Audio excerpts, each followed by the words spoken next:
Mai sauraro barka da warhaka. A yau za mu yi darasi ne kan kalmomin Turanci masu matuƙar amfani.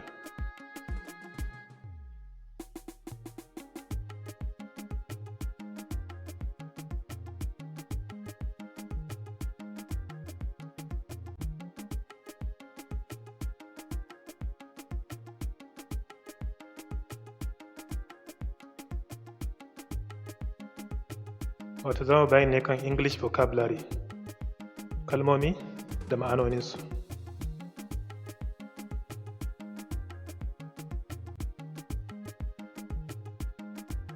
Kalmar mu ta farko ita ce Belch, Gyatsa.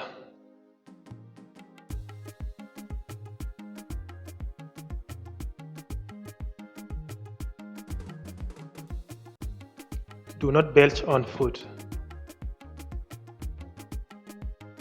Kar ka yi gyatsa kan abinci.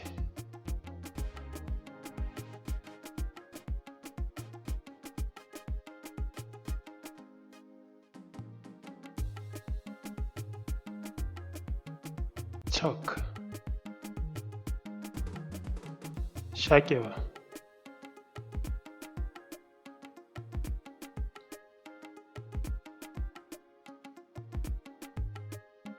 She choked on the food. Abin ya shaƙe ta.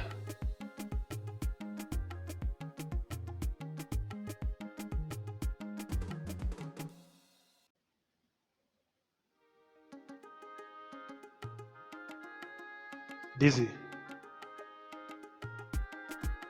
Hajijiya.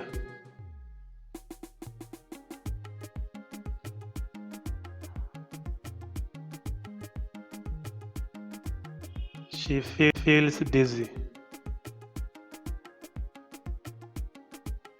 Tana jin hajijiya.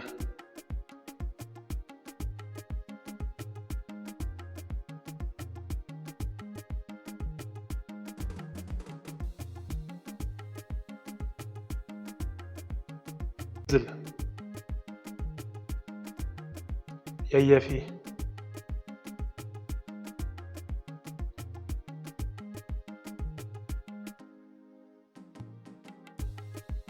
It's drizzling.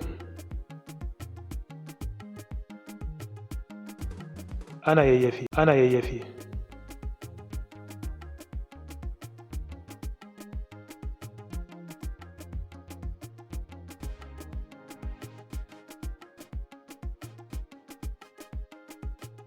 Disdain. Raini.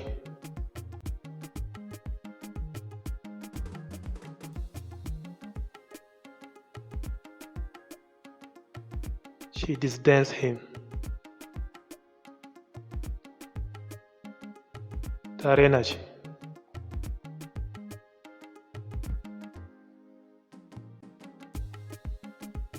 Godiya gare ku na musamman da lokacin ku da kuka bamu. Da fata za ku yi subscribing, ku yi liking, sannan ku yi commenting. Haka ma da fata za ku ziyarci tashar Mabbam Academy a YouTube domin sauran bidiyo da muka yi domin ku musamman.